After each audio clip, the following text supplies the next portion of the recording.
Mizmor leDavid, Adonai ro'i lo echsar binotesha yarbitzeni, amei menochot yenahaleni, nafshi yeshovev yancheni b'mag le'tzedek lema'an shemo. Gam ke'elech b'geit salmavet lo irara ki ata imadi. Shiftecha umishantecha hema yanachemuni, ta'aroch lefanai shulchan neged tzararai dishanta v'shem enroshi kosirevaya. Ach tov v'chesed yirdefuni kol yemei chayai, v'shafti v'veit Adonai le'orech yamim. I just opened by reciting Psalm 23 in the Hebrew. Please join with me in the English of Psalm 23. The Lord is my shepherd, I shall not want. He makes me to lie down in green pastures. He leads me beside the still waters. He restoreth my soul. He guides me in straight paths for his name's sake. Yea, though I walk through the valley of the shadow of death, I fear no evil, for thou art with me. Thy rod and thy staff, they comfort me. Thou preparest a table before me in the presence of mine enemies. Thou hast anointed my head with oil, my cup runneth over. Surely goodness and mercy shall follow me all the days of my life, and I shall dwell in the house of the Lord forever. We gather here this afternoon to commemorate the life and the memories, to have a celebration of a life well lived, a full life, and that of our beloved Thelma Wishneck, a loving daughter, a loving sister, a loving mother, grandmother, and great-grandmother, a loving aunt, and a loving friend. The rabbis teach, interestingly, that the day of one's death should be more precious than the day of our birth. And the rabbis compare our lives to that of a ship. When a ship sails out of a harbor, there's often much fanfare. If you've ever been on a cruise, you can imagine bands playing, balloons, right? The ship is sent out with a big celebration. But the rabbis say there is little cause to rejoice when a ship leaves its port, because no one knows what will be her plight, what seas and storms she may encounter, what obstacles and what challenges, and how she'll surpass them. The rabbis say that it should be when a ship returns to the harbor. After the journey, that's when we should rejoice. Oftentimes those cruise ships come back to an empty harbor, no fanfare, just the porters there taking cargo and people to their next places. But the rabbis say that when a ship returns home, after a long and memory-filled voyage, then it is time to give thanks.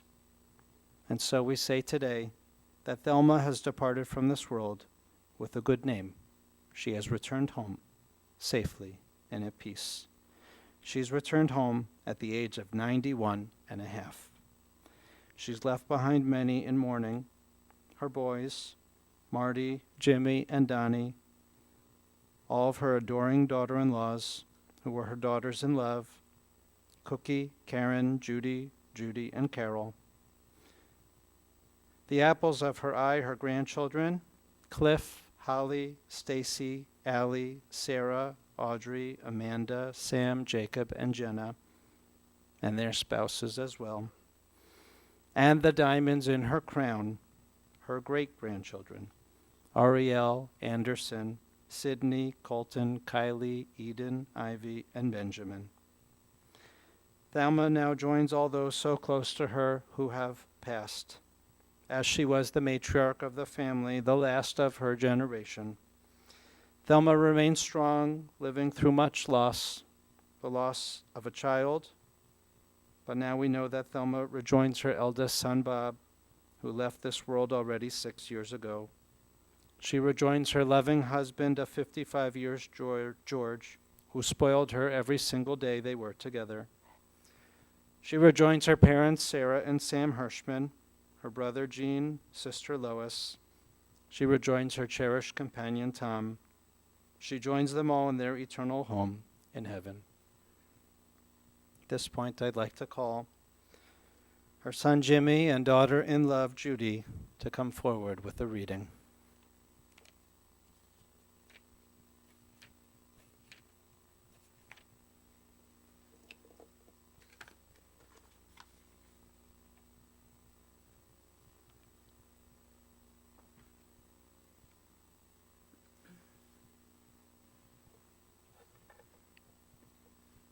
woman of valor. Her worth is far beyond rubies. Her husband puts his confidence in her and lacks no good thing. She is good to him and never bad all the days of her life. She opens her hand to the needy. She extends her hand to the poor. She is clothed with strength and splendor. She looks to the future cheerfully. She opens her mouth with wisdom. Her tongue is guided by kindness. She oversees the activities of her household and never eats the bread of idleness. Her children come forward and bless her. Her husband praises her and says, "Many women have done superbly, but you surpass them all." Charm is deceitful and beauty vain, but a God-revering woman is much to be praised.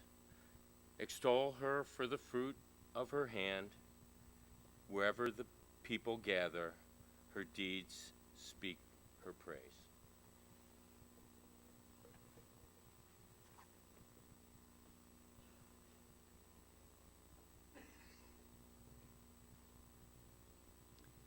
The passage that Jimmy and Judy read is traditionally recited in just a few hours every Friday night, every Shabbat dinner. In a traditional Jewish household, the husbands, children, and grandchildren praising their wife, mother, and grandmother. And very fitting for Thelma. Now I'd like to call upon daughter-in-law Cookie to share a few remarks.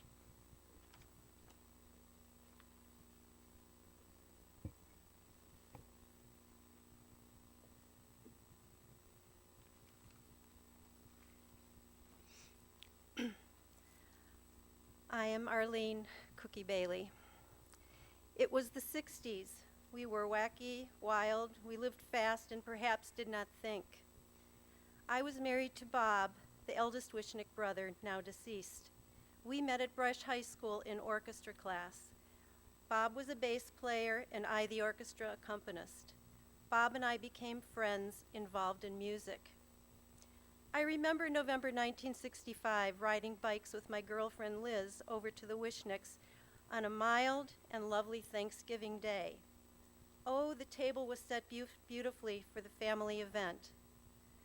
There was Bob the guitar player, Marty the bodybuilder, Jimmy, always a deep thinker and sweet person, cars, music, the loft, a heartfelt individual. We connected immediately. Donnie was really a baby, just 2 years old. There was Thelma, a beauty and somewhat a mystery to me. Anyway, you can't talk about Thelma without George. They were a love story with their warm home and 4 sons. I was entranced. This was a very cool family. The dinners, cauliflower with hollandaise sauce, spaghetti with sausage, artichoke hearts, George making burgers and grilled cheese on demand in an iron grill metal contraption, ice cream in mugs for dessert, one brother or another holding Donnie on his lap while watching Star Trek on TV. I became part of this awesome family. Oh, my parents were angry at me. What's going on? Why are you over there all the time? Why aren't you home for dinner at 5:30 p.m. sharp? I don't know, but I loved the Wishnecks. Bob and I married, and in 1970, Clifford Sebastian was born, light of my life. So Thelma became my mother-in-law and friend. Our philosophical talks started way back, way back. She was always honest with me, criticized me, but loved me. We, through the years, remained close friends, even though Bob and I split in 1973. How can this be? Well, I was immature back then and didn't know myself yet, but I always have loved this family, all of them. There's a warmth, kindness, and a feeling of goodness and honesty. I, up until 2 weeks ago, was discussing books and life with Thelma, a deeply good and smart woman. I know how much I will miss her. I already miss her.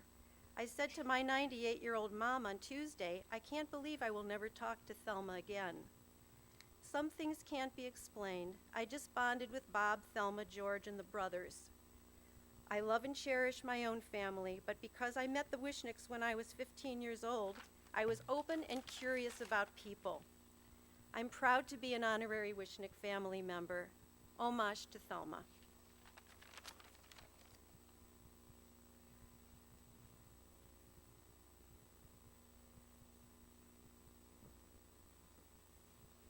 Now we have special tributes from grandchildren. First Sarah and then Amanda.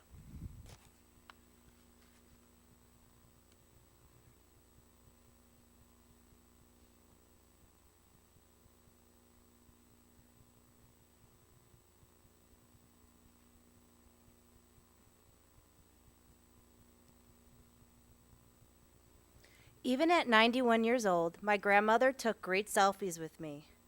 I discovered that fact when I went to visit her last December at her assisted living home with my husband and 2-year-old son, Benny. She greeted us with love, affection, and welcoming arms, as she always did throughout our lives.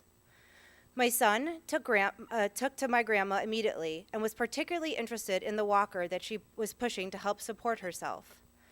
I remember looking down next to me and realizing that Benny was no longer beside me. He was sitting happily on Grandma's walker while she pushed him around and up and down the halls. She was content to let him do whatever he wanted, and that's how she was with all her grandchildren. Everyone at the assisted living home knew my grandmother, and she knew them. She was very friendly, social, and gracious for any help she received. She was wearing a beautiful long silver necklace that day of our visit. She was very proud to tell me that one of the nursing staff gave this to her for Hanukkah, and she was one of the only few to receive such a gift. She would stop every few minutes to talk to a friend or say hi. We all stepped outside to enjoy the beautiful view and took some family pictures. She took selfies with me like a pro, but who would have expected anything less from her? After all, she was a former actress. When we sat down together for dinner that night, it occurred to me that the conversation we had with Grandma were very similar. We sat down together for dinner that night, and it occurred to me that conversations with Grandma were the same at 91 than they were at 10 or 15 years prior. She spoke with the same sharpness, vigor, and emotion at 70 that she did at 91. I always enjoyed my visits with Grandma, but this last visit seemed different and special. I will miss you, Grandma. I love you. Rest in peace. And I apologize. I had to read this on my cell phone.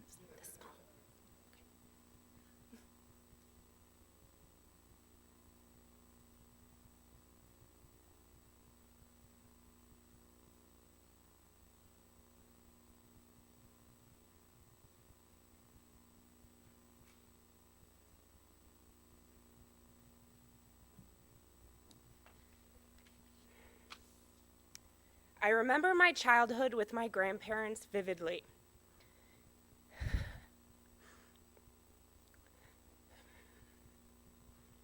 My sister Audrey and I would spend many nights at their Moreland Hills home. I can still see my papa in the kitchen and smell his pancakes. My sister and I weren't the greatest house guests. We would throw stuffed animals off their second-floor balcony that overlooked the kitchen. I can still hear my grandmother yelling at us, while my sister and I hid and laughed. On other occasions, I remember my sister and I playing in the basement, which was lined, stairs and all, with shag carpeting. We would stick tiny toothpicks in the carpeting from the top of the steps leading to the basement, then hide, and call our grandparents to come down. Oh, would they scream at us as they got pricked by those tiny toothpicks. Throughout my entire life, my grandmother and I shared this sarcastic banter. We gave it to each other, back and forth. I always loved her, but thought we were so different. My papa and I had a remarkable bond, an unbelievable connection. that I cannot explain. It wasn't until one night last year that I began to really understand my grandmother. I was serving in the Peace Corps in the Republic of Moldova. I called my grandmother, and for over an hour we talked, thousands of miles away from each other. We talked about love and life, our family's background, and my papa. She told me stories, and I listened, trying to remember every word. That night, I felt we finally connected. As I look back on my grandmother's 91 years, she lived one remarkable life. She loved deeply, laughed often, and lived her life the way she wanted. She was a pistol. She said what was on her mind and gave you her honest opinion even when you didn't want to hear it. I am more like her than I thought. As I stand here in white, it is because light will prevail in darkness. I choose to celebrate my grandmother's life and use this loss as a way to embrace life, living every single moment to the fullest with strength, confidence, and grit. Grandmother, you will be missed, but never forgotten. We all carry a piece of you within us.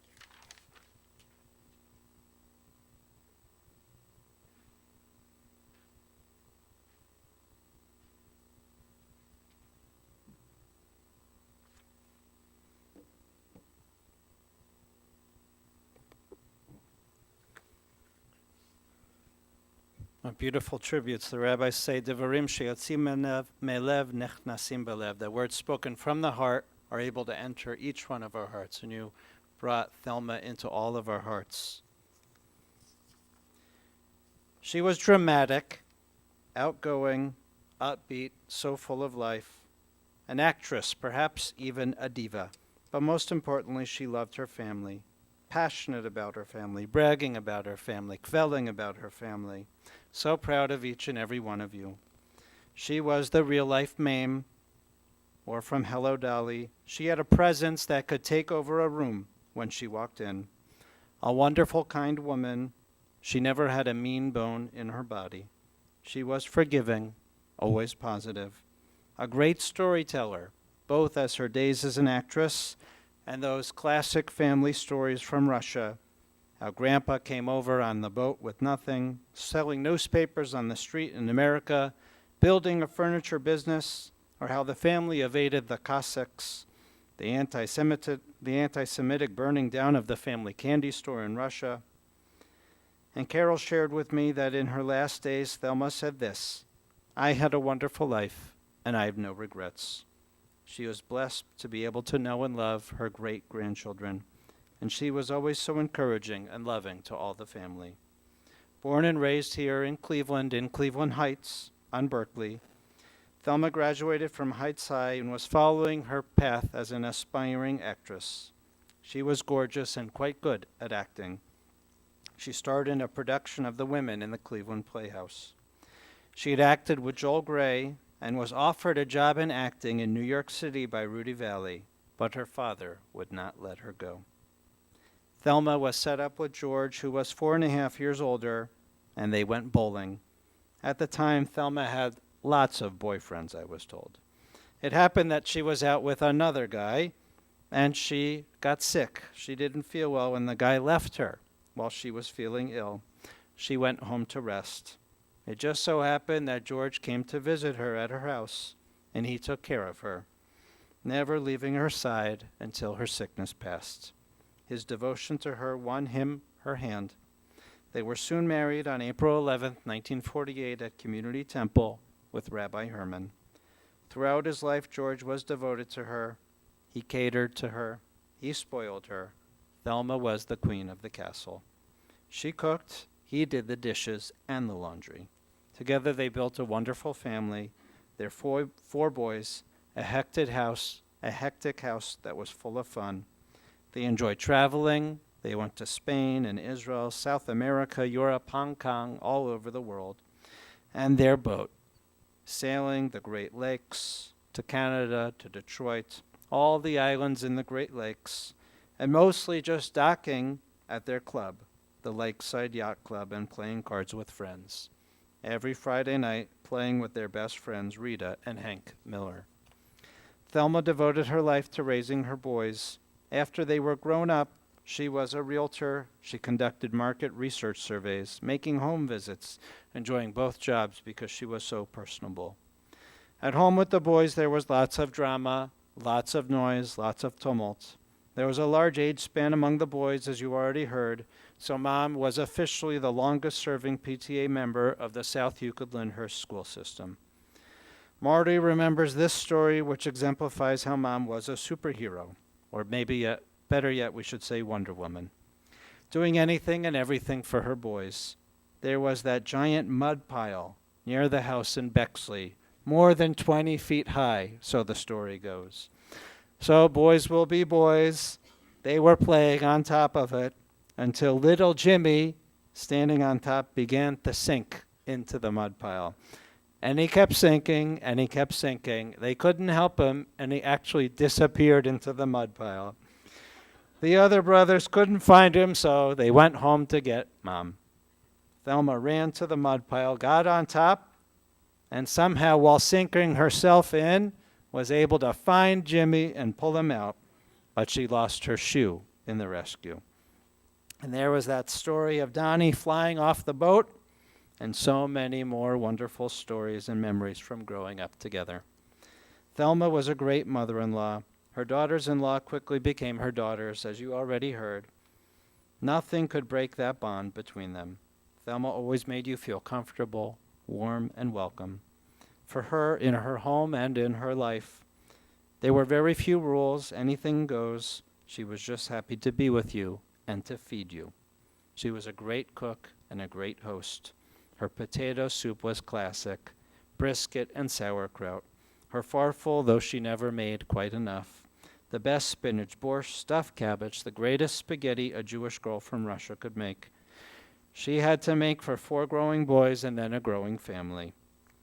Thelma, you already heard, was an amazing grandmother.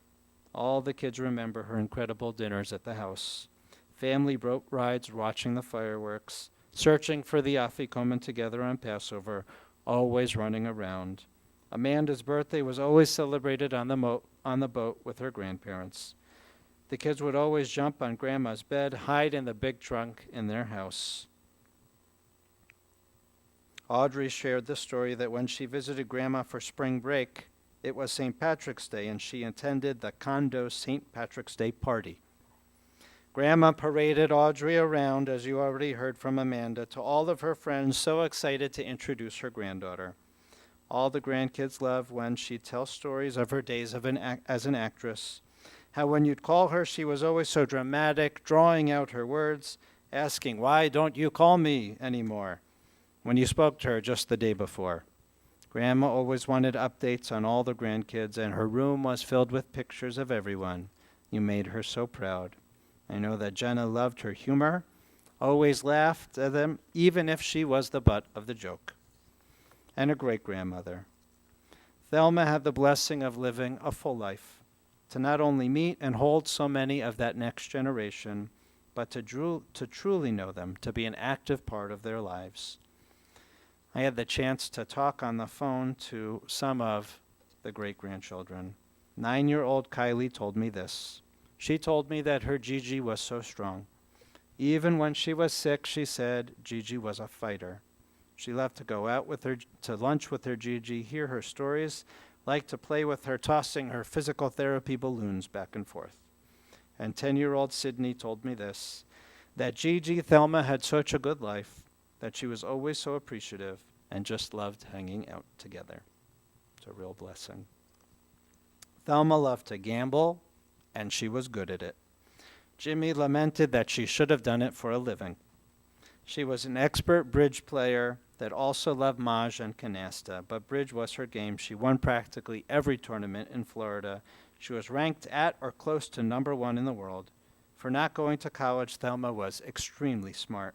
She always got the answers correct on Jeopardy, finished the crossword puzzle every morning, had a great vocabulary, was a voracious reader, still holding that Kindle, reading with her flashlight until her last days.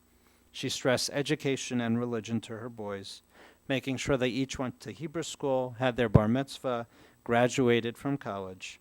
She got you all hooked on James Michener with a love of history, beginning with his book on Israel, The Source. Thelma was blessed to have all her years here in Cleveland, to see her family grow and multiply, and to be with you. And then she moved to Clearwater, Florida, to spend valuable time with her Florida grandchildren and greats.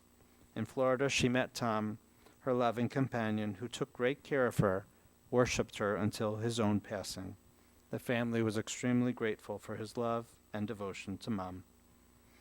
At her senior complex, everyone loved her, as Amanda said. She was like the mayor or a celebrity. Even though the family wanted her to move back to Cleveland, she had her friends and life in Florida, and she never wanted to be a burden for you. She lived a full life. Until the end, she was reading and playing bridge, and just last year, the family gathered for a big 90th birthday celebration, and it was so wonderful to be together, and Thelma was so happy. As her health declined, she was content and extremely well cared for. With respect and love from the whole family, she was upbeat. You gave her the dignity to still be the matriarch, the mom, the grandma, and the Gigi, the great-grandma. And you ensured that she was always cared for with compassion and love. We can surely say that Thelma has returned home safely. She is now at peace. She's suffering no more. May her name always be for a blessing. Tehi Zichrono Baruch. And we say, Amen. At this point, we'll rise for the memorial prayer.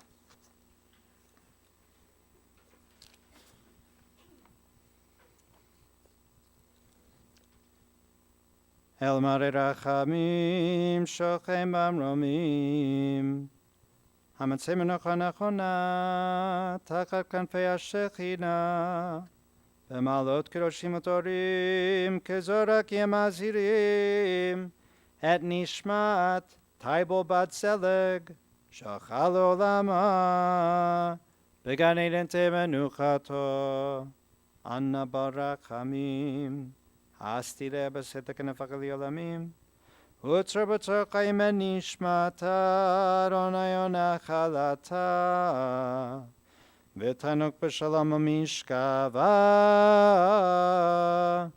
V'nomar Amen. Exalted, compassionate God, grant infinite rest in your sheltering presence among the holy and pure to the soul of Taibol, Thelma, who has gone to her eternal home.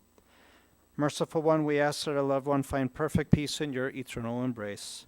May she merit the reward for living a righteous, kind, and good life. May her soul be bound up in the bond of life. May she rest in peace. And we say, Amen. Please be seated. Following our service, interment will take place at Mount Olive Cemetery, and then the family will receive friends at the Wishneck home at Marty and Karen's home, 466 Dunbar Lane in Highland Heights. Immediately following the burial, they'll be sitting Shiva today until 9 p.m. at night. Those who would like to contribute in Thelma's memory are asked to do that to Suncoast Hospice.